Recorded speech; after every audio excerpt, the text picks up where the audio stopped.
You know, I think about us, the three of us, what we could be. I think about it all the time. Please. It's terrible. No, it's not. I know June. She's my friend. I care about her. How's your day going? You look pretty. Thanks. I wore it just for you. Her father's a driver named Nick. He helped me to survive. Yes, you can, because I can't lose you. I'm not gonna let anything happen to you. What about you? Your girlfriend is a badass. Welcome to Above the Garage, a Nick and June, the Handmaid's Tale podcast. Hi, friends. Welcome to our spoiler-free analysis of Season 2, Episode 4 of The Handmaid's Tale, which is entitled The Other Woman. Let's do our round of introductions and get started. Hi, I'm Megan. Hi, I'm Marigold. Hi, I'm Julia. Hi, I'm Scarlett. And I'm Kate. So this episode opens, it's dark, like black screen with the sound of footsteps. And then immediately June gets ear tagged. So it kind of stuns you right into the episode. And she has now achieved being chained to a room in the Red Center, which she was threatened with earlier in the show. And she's telling like she's talking about animals. Rats will even like seek out shock in order just to be entertained. And she clearly gets that now because she's apparently counted the flowers on the quilts many times. There are 71 flowers on the comforter. And she's wishing for a pink ball that the pigs play with in her story. And then Lydia comes in with a red dress, blessed be the fruit, and June doesn't respond. I see you've eaten well, Offred, third day in a row. So she's been here for 3 days. Her ankle's chained to a bar on the floor, and she walks towards Aunt Lydia, like threateningly, but can't get there. And she says, "It's June. You know my fucking name." So she's fully like Rebel June right now. And I love it. Yeah. She's like, fuck you. She travels a bit in this episode, but I love how it starts out. And Aunt Lydia says the Waterfords have agreed to have her back for a trial run. June will be chained in this room until she gives birth, and then June will be executed. Offred has an opportunity. It would be better for the baby. And she walks out, and there's a cool shot of June sitting on the floor staring up at the red dress. And then you see she's made her decision as she arrives back at the Waterfords. Another cool shot outside. This is the one where the wind's blowing and it's like stormy. And she's staring up at her window, and the door closes behind her. Did you realize that the room she's in, like this, we're just a badass and stuff, it's the same room they used for the first training session when she walks in this like tiny stairs and she sees Moira and they give this lecture. Oh, it's no, I didn't realize that. I noticed that too. She got a new tag in her ear as well. And I like that scene because like the very first time when she got her first ear tag as well, and she was so afraid, and in this scene she was just like super in battle mode. It's like, okay, give me a new tag, I don't fucking care. There was no fear in her eyes, and I like that. I love this version of June. And after the last episode, we were leading up to her being a fighter, you know, and now you see it like fully in her face. She's still Rebel Handmaid Commander. She is still in Rebel Handmaid Commander mode. And then she goes to like she's waiting for greeting the Waterfords, and Lydia shoves her head down further. And then Fred comes out, "Well, isn't this a happy day? Welcome home, Offred." She says, "Thanks." He then says it wasn't easy finding you, and lets her know basically through this tale of how she was kidnapped, what their story is, and how they're trying to save face in the wake of her having left for 2 months. And she's like, Serena comes in and says, "And the ransom to the Lord shall return, praise be." And June's just completely not Offred at all. She's just like staring at them like this bullshit, and Aunt Lydia makes her say praise be back, but she's really just death staring Serena as she does it. And then she says, "Kidnapping, of course, a story everyone can live with. The Waterfords can keep the baby. It shows off Gilead's reach and might." And she stares up the stairs for a while and then goes up. And she's looking out the window at Nick's place at first, and I hadn't noticed this before. Leaves. But yeah, there's so many leaves there. It looks like he hasn't been there. And they had mentioned that, you know, they've been talking about these kidnappers. So she's wondering, I think, did Nick get caught? Is Nick being punished for being a quote unquote kidnapper, but actually for helping her escape. So she doesn't know if he's safe, I think. And her room is bare. They took the bed out. Like she's an animal, you know, they just, I mean, she's pregnant. She's pregnant. She's supposed to be comfortable, but let me just throw the mattress on the floor. It's like this whole scene is so ominous, is so creepy and so horrific. Just like the whole shot when she's did this wind when she reaches the door, then the fireplace crackling, then she's going back to her room. It's in the worst shape ever. Like the curtains are ripped. There's nothing in it except for the mattress, and it's like, ugh. Of course, I'm sure Serena made Nick remove all the furniture from her bedroom. I was like, poor Nick. He's probably like, fucking Serena. I can't even imagine how Nick feels right now. It's as low as he's ever felt. They were so close, right? He was so close to getting her out and doing something good for someone he loves, and now she's back. I like how the look in the apartment, you know, the leaves is more or less the same look and as in episode 10, season 1, when she goes and he's not there. Yeah, it's very similar, it's the leaves and like unkept. It's kind of like the same. Yeah. Oh, and then Serena comes in and also along the lines of what you're saying, they don't care about the baby's health. You know, she strangles her literally, right? She immediately walks up to her and says 92 days and grabs her by the throat, shoves her into the wall, and she's choking her. Like, she's furious. You can see in her face. Great acting, Yvonne, like amazing. She's just absolutely furious. And June's just like, fuck you. Like, even as she's being choked, fuck you, bitch. I ran away. And finally she lets her go. And then June throws her words back in her face like she always does at the perfect moment. Serena, remember, as long as my baby is safe, yours is. Then she's in the bath and the lights go out. The dogs are barking. I don't know why the lights go out. Do you guys? Just random. Maybe just power shortage. I don't know. It's like a weird thing to write. How sustainable are they? I mean, how? Yeah. Like. It's a good question. Yeah, like how is electricity produced now? I mean, are they still using power plants? Because I mean, we already also have this conversation about radioactive. Maybe it's a common thing that something like this happens. I'm surprised it isn't explained further why they did that. But anyway, so Aunt Lydia comes in with a candle and she just demeans June, you know, talking to her like she's a child, making her wash in front of her, making her wash down there. I can't remember the words she uses, but she's just as demeaning as you can possibly be. And rub-a-dub-dub. Oh my God, she does, right? Aunt Lydia, she's something. The abusive mother. Yeah. Yeah. She's such a unique character, you know? And then June gets dressed and she feels the baby kick for the first time. So that's a big moment, you know, connecting with the baby. The next morning, Aunt Lydia rips the curtains open, blinding her with the light. And Rita comes in and she gives her the letters that she's been too scared to do anything with. Rita's very scared. You don't know what it's been like. And I don't think we learn much more about what it's been like, but she's obviously, they've gone through something. Kind of. There's a scene a little bit after that you kind of see what's been going on. Right. Yeah. That makes me wonder, you know, how it's been for Rita, but how has it been for Nick too? You know, like how has it been in the household? We never find out though. Right. Pretty terrible, I think it's safe to say.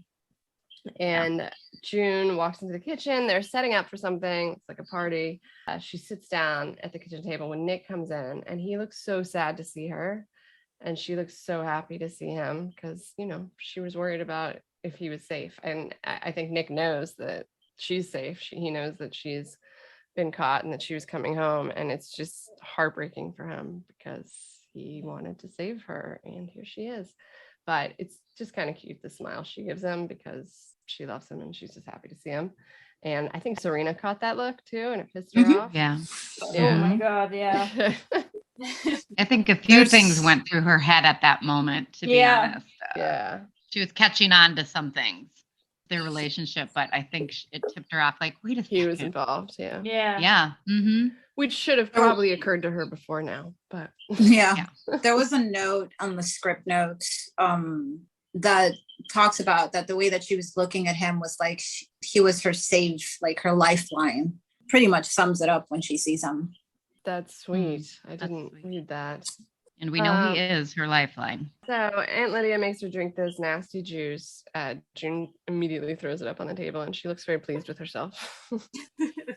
It's like when when my babies were young and they would vomit and then smile like right afterwards. I don't know why it reminded me of that. I'm sorry, Aunt Lydia. Yes, and she says that a lot, and it's never genuine. And Aunt Lydia's like, "We'll make another. You need your vitamins." Serena, and we find out the party is a baby shower for Serena, and June's digging her nails into the chair, and it's so fucking ridiculous. All the wives are there celebrating Serena's pregnancy while June sits there and watches them. But she is still badass June, and she steals the show, right? Because they're talking about how Naomi says, it's a shame you missed the baby's first kicks. And Serena, like, as if she has any idea, it's like, oh, it's too early for that. And then boom. Yeah, mic drop. Oh, I felt the baby kick for the first time last night. And Serena just looks like, oh. I love that. It's like her June power. Is winning. Yeah. Yeah, Exactly. like she robbed that. Like Serena was robbing the baby shower from June, and June robbed that from her. Exactly. She's like, you can have all your fake parties and shit, but I have the baby. I got the real stuff. Right. Yeah. Did you guys notice they got her is that like a breastfeeding pillow? Why did she get a nursing pillow? Oh why would you get a nursing pillow? I guess you could use it to bottle feed too, because you're, no matter what. I did use them for that, but that's not why they did it. They did it because they're pretending this bullshit. I didn't. That is so creepy. Yeah, it was weird. So weird when I saw it. Like, okay, yeah, I had the same observation. So after June drops the mic drop, like I felt the baby kick last night. Aunt Lydia's like, "Do you need to take a break?" And she's like, "No, I'm having a great time," because she is now. And then they switched to the men's skeet shooting, and Putnam says, "Thank you for letting me be a fifth." And then somebody takes the opportunity to rub in his missing arm. That's Cushing, right? Cushing, yeah. And then he also then rubs in Waterford's recent situation when Waterford makes a push to go to Canada as a special envoy. He says something about his house being back in order. I always just notice how Price just looks like he does not like any of the commanders he's with. He just, I mean, if you look at him, he just is like, oh, these guys. I mean, he doesn't like them. And I always notice that he doesn't agree with what they're doing. Yeah. With the handmaids, I think he's it's still fucked up, but I think he, when they're talking about the handmaids, he's like, these girls need to be treated with respect. I mean, I don't know how much respect you can give a handmaid when you're raping her every month, but he didn't go with the idea of them like having relationships with them. I enjoy his character. Obviously I'm not going to say that I like Price because he helped build this, but of all the commanders, he certainly is the most palatable. Also, side note, I went skeet shooting last year and I'm really good at it, and I didn't know that, and Dave was bad at it, and we're very competitive, so I enjoy skeet shooting. Really? Yes, super fun. We don't have that here. Well, mainland America. No, we just got the shooting range, but we don't have those thingy. No, it's fun. You yell pull. You do have to yell pull. That was actually like the most embarrassing part for me, yelling pull. Really off track here. Sorry. Okay, so then we have Aunt Lydia talking to Mrs. Waterford outside, and she said this part is always hard with the wives and the handmaids. And Serena's outside smoking, by the way. And she corrects her, the mothers and the handmaids. It's so ridiculous. The mothers and the wives, bitch. And she says that June, or Offred in particular, makes it difficult. And Lydia says that she's strong. That means your child will be strong. And then she says everything that happens from now on has to be for the good of the baby. Do you understand? Which I think was a subtle threat about not hurting June, or just maybe not like choking her and stuff. Yep. And then she steals her cigarette and says it's bad for the baby. I loved that scene. I loved it.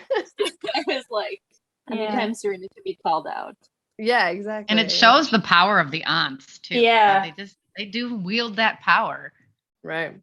Like I also thought it was like a typical Aunt Lydia thing. Like you could really feel that she cares about the baby like the most. Yes. Yeah, she's not afraid to like talk to the wives or the commanders or whoever needs to be like put in the right place. Right. Because she's actually really genuinely caring about the kids. Maybe she is the one person in Gilead that actually cares about the goal. Yeah. And then we see June talking to Alma through the stair rails, which kind of looks like talking like a jail cell. And Alma says, "Hey, you almost made it."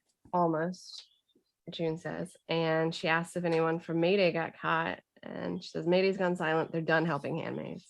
And Offglen walks by and doesn't acknowledge June. And she tells her that they've cut off Offglen's tongue after she stood up for Janine. And she stood up before June. And so Alma tells her she didn't make her say anything. It wasn't June's fault. Not that part, as she's looking at her scarred arm. So everybody blames her for shit. And Mayday's not helping handmaids anymore.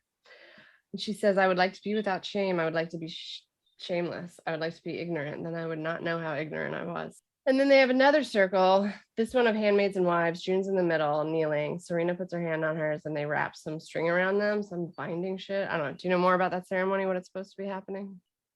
I meant to kind of look for it, and I try to look for information, but the Celtic knot has like a whole bunch of meanings, and I couldn't pinpoint like why would they use it in that ceremony.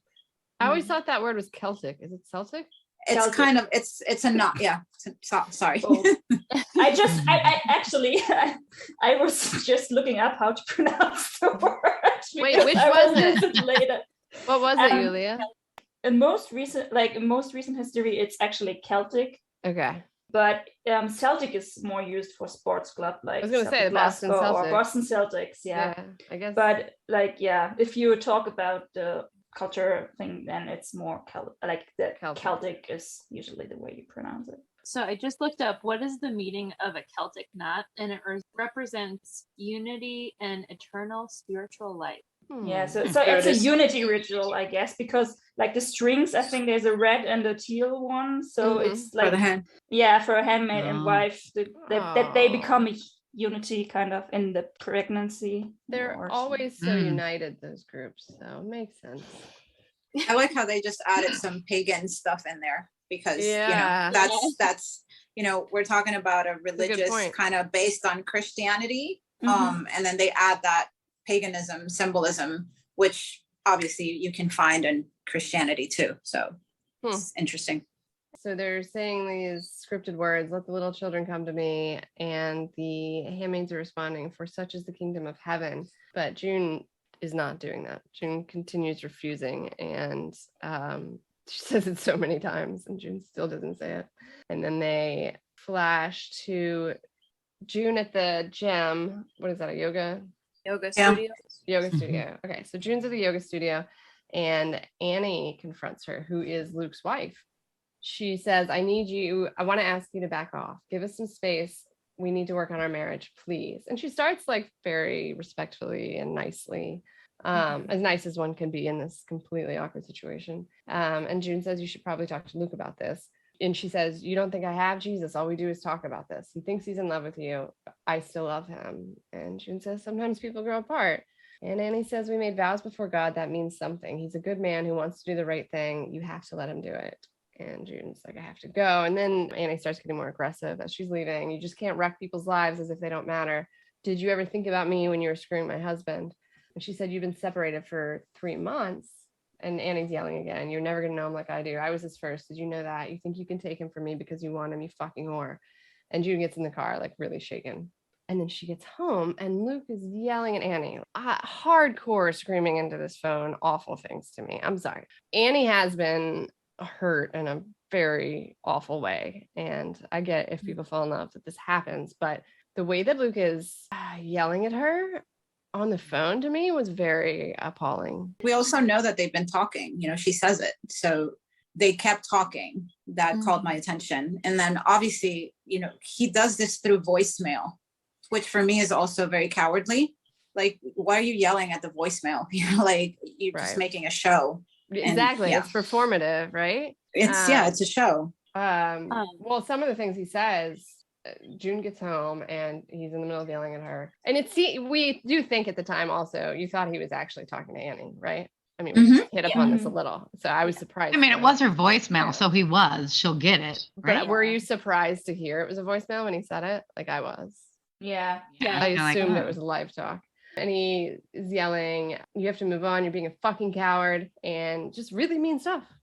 And then June asks, did you just hang up on her? And then Luke reveals that it was actually a voicemail that he was yelling at. And June says he shouldn't have done that. When we started this, you weren't even separated, she said. What if I hadn't come along? I have had some discussions on the internet where everyone says that they were separated. They were like already apart. No. June herself says, when we started this, you weren't even separated. So it was a full-blown affair. Luke fully cheating on his wife, seeking her out on Tinder. And, affairs happen. But I just wanted to make that point that even June says that they were not separated at the time. And in the script notes, it says she feels really, really guilty over this. Like the show doesn't, it shows it a little bit at the end of the scene, but she felt really torn about him yelling at her and what she was doing. And it just also, translates to the guilt that she's feeling and her voiceover she had a few minutes before about being shameless. Yeah. Oh, yeah. She feels a lot of guilt for being, like the title says, the other woman. I mean, she ruined Annie's life. I mean, so did Luke. Obviously, they're both to blame, but I would say Luke more so. But she feels responsible for ruining her ideal life she thought she had. Yeah. And I don't think that Luke felt any remorse. And my perspective of the situation is that Luke probably didn't treat Annie very well throughout this whole process. Right. I don't know how she found out. I'm sure that Luke told her, but I'm sure he didn't break the news to her very gently. So I just think, and I think he says she's trying to wreck my life. She's trying to wreck our life. Mm-hmm. It kind of feels like he's manipulating June because she's seen this other side of him yelling into the phone at Annie. It just makes me cringe. Then he's like, oh, it doesn't matter because we're gonna get married. She doesn't matter. He's very selfish, which is very fucked up. So selfish. I mean, he's thinking only about himself and what he wants and needs, and she's mad that his wife is trying to ruin his affair. I mean, come on. Yeah. Really? How dare she ruin my affair? When you put it that way, Megan. Annie. Yeah. Come on, Luke. No. Yeah. So he says to June, don't feel guilty. You didn't take me from her. I love you more than I ever loved her. Stop. This is what she does. She's trying to drive a wedge. Dave actually, I was watching this with Dave and he pointed out, he's like, driving a wedge. That's what Aunt Lydia is trying to do with June and all the other girls, the other handmaids. Mm-hmm. It's true. And he says, forget about her. She doesn't matter to us because we're going to get married. And he just tries to switch into this, I don't know, Lukey. Romantic. I love you. Yes. Yeah. All right. So then it goes back to June at the fake baby shower and she's looking at Serena playing a xylophone. And Serena's all happy. It's going to be a challenge making sure my child doesn't grow up spoiled. She's really loving this shit. And June walks over and Aunt Lydia is clearly very nervous about whatever's going to come next. And June said, after my shower, we ended up giving away half of our gifts. And I can't quite put my finger on how upsetting this is to Serena, except that it's real to June and June's already had a baby and she's having a baby. And, this whole Serena shit is just fake. Mm-hmm. What do you think? Why do you think it pissed her off so much? I think that I thought the same thing when I saw the scene, that's why she was pissed off. Yeah. And so she turns and she slaps Rita hard. I mean, I did not remember that. And it shocked me how hard she hit her. I think that goes back into run Rita's you don't know how it was here. I'm sure she was hauling ass on. I mean, boom, I'm sure she got a few whacks. So Serena goes to Fred demanding that June goes back to the Red Center. And Fred says, we're not going to miss any more of this pregnancy. You're going to be a wonderful mother. Just think about the baby, not of her. She's nothing. Which, yes, it reminded me of how Luke was talking about Annie. So, June is also the other woman in this household of the Wilfords, kind of. Yeah. It's not, he didn't have an affair, but I mean, in a large way, she's the other woman. Yeah. She is the other woman. And so now June and Aunt Lydia walks June to the wall, going on and on about, this isn't easy for her, about Serena. I don't think it's easy for me either. I'm doing my best. You were a fallen woman. I'm trying to give you the best chance you can have. And she walks her to the man hanging on the wall. And then she says, I believe you know him. He drove a bread delivery truck. And she realizes it's Omar from the last episode. And he's been killed. And you can see this breaking her as she looks up. Mm-hmm. And finally, she's succeeded in absolutely crushing June. And she said the wife will redeem herself by serving as a handmaid. The boy will never see his mother again. He's been placed with new parents that are fit. Gilead has shown them mercy so they have a chance for a better life. If you had asked them, this would not be the path they would have chosen. Such a selfish girl. Who killed him? Answer me, please. Whose fault was it? My fault. Who induced him to commit such a crime? I did. And why did God allow such a terrible thing to happen? To teach me a lesson. And she says, to teach June a lesson. Offred is free from blame. Offred does not have to bear June's guilt. Then she kisses her forehead, and June is just fully broken at this point, right? Mm-hmm. She's finally accepted, like, all the guilt that's been, like, around the edges that she's been trying to hold off. And now she knows that family, and that family was very similar to her family. It was it looked the same, sort of. There's an African-American dad, a Caucasian woman, a child of the same age. She's done this to them as well, right? Her choices. The way you break people is hurting, having them hurt other people. Her choices, they're blaming the choices that she's making, which are, I think, normal choices if you want to get out of that place. Right. And just switching it and making it seem that it was her fault. Like, it's her fault that they, burned the other handmaids. It's her fault that nobody forced Omar to help her. Mm-hmm. He was helping other people. We find that out in the other episode. But it's just a way of fully breaking her. And I like how they do this whole episode. They do the June versus Offred parallel, like how Offred should be okay and June is the fallen woman. It's really interesting how they played that in this episode. Yeah, it's like, as you said, everything that comes out, she's had that growth responsible for. The burnt marks, Omar's death. Then what we get to know next, that even Omar's wife became a handmaid, that boy was ripped from his parents, that he's growing up with another family.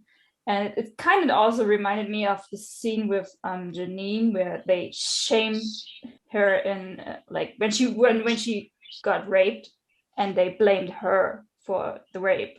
She's starting to realize the consequences of her actions and how they're affecting other people. And that's hard for her. And she's feeling like the guilt is just overwhelming her, and it continues to do so. I was trying to remember, was this the first death that her actions, I guess, contributed? Directly. Pretty real deal when you cause somebody else's death and their family to be divided. Also, this putting her own identity against herself is something that is really interesting for me in this episode. Which can also be another woman. You have June on this one side, like in the beginning of this episode, we still see her, the strong June, like she says to Aunt Lydia, I'm June, my name is June. Right. She doesn't behave like a handmaid anymore. Yeah. Right. But the other woman is also Offred. And then there's Offred. She has this other woman inside her as well, because there's Offred. She's everyone's, especially Aunt Lydia wants her to be Offred again, that's so interesting. Obedient handmaid. And so you have this kind of identity crisis within June as well, I think. That's so interesting. I love how the names of episodes sometimes have so many different meanings. Then June is back at the house on her knees, apologizing. Commander and Mrs. Waterford, I would very much like to stay here at home if you'll have me, please. And Serena says, do you have anything else to say? And she says, I'm not worthy. I'm so grateful for everything you've done for me. And, this is so not June that I know that Nick is very angry and upset. You can see it. He closes his eyes at first, and then they zoom at him, and he's devastated. And Aunt Lydia says, wonderful, God will certainly bless this house with peace. I have confidence in you all. You'll find your way. And June goes upstairs to her room and shuts the door. Serena is smoking a cigarette in the window and decides to go to June's room. She's smoking in the nursery. Yeah. Oh, she is. Exactly. Yeah. I was like, what? I know, like another like because secondhand smoke or like smoke like it stays in fabrics and like yes it does. It's like a fuck you, Aunt Lydia. I'm going to what I want. It's like, yeah. What's the worst thing I can ever do? I go in the nursery next to the curtains and smoke a cigarette. She's gonna be a wonderful mother. She goes up to so then she goes up to June's room and lays down behind her and says, and she's like caressing the baby as if June doesn't exist. And it's so gross to me. And remember, June's broken at this point, so she's like, whatever. And Serena says, all will be well. All manner of things will be well. Mama loves you. And finally she leaves and June goes to lay down in her closet. And did you guys notice, were the words sandpapered over, I think? Yeah. Yeah. So, which is kind of appropriate timing as it appears that she's let the bastards grind her down. I took it as saying like everything she took strength from was like it's gone. It's gone. Yeah, even this writing is gone now as well. Yeah. She starts in her voiceover as my fault. And she remembers the restaurant with Luke and Hannah and sees Annie staring at her. And that's her fault. Like she's fully accepting at this point. This was all her fault. Hannah is stuck here because I had this affair with Luke. I'm a handmaid because of this. Everything is my fault. She's just taking it all on now. And another single teardrop. She's very good at that. And she says, I've done something wrong, something so huge I can't even see it, something that's drowning me. I'm inadequate, stupid, without worth. I might as well be dead. Please, God, let Hannah forgive me. Let me forgive me. And then you next see her like standing at the window and she just shows her at her most like handmaidy, sort of the proper handmaid. And she walks to the kitchen and even Rita can tell just by her walking by her that she's different. Like she looks at her like stunned, like what's happened, what's changed. And she puts on her cloak and walks outside. And this scene like crushes me because Nick is desperate to talk to June, right? Mm-hmm. The June that he's been with for 2 months at the Boston Globe that he knows so well, his fucking rebel handmaid commander, and she's not home. He says, hey, look, I'm sorry. I tried everything to get you out. And I like how he's like fake washing the car at first. And then he just like abandons that and starts like chasing her and yelling June. Yeah, like how loud are like they're garbage outside of the gate. Like literally they're standing one with a rifle and she's like calling her name like it. And she says we've been sent good weather. And so that's when he starts feeling like June, like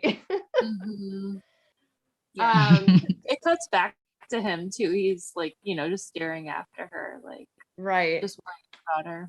And the song, I didn't write it down, but it's good. It's called Hate by Cat Power. And some of the words in the song they're playing is I hate myself and I want to die, which is appropriate for exactly how she's feeling right now.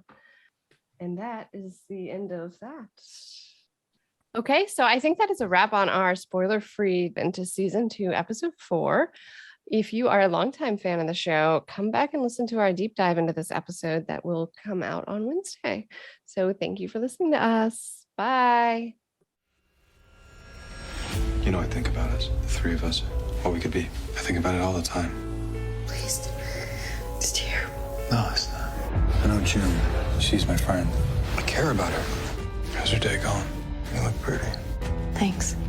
I wore it just for you. Her father's a driver named Nick. He helped me to survive. Yes, you can, because I can't lose you. I'm not gonna let anything happen to you. What about you? Your girlfriend is a badass.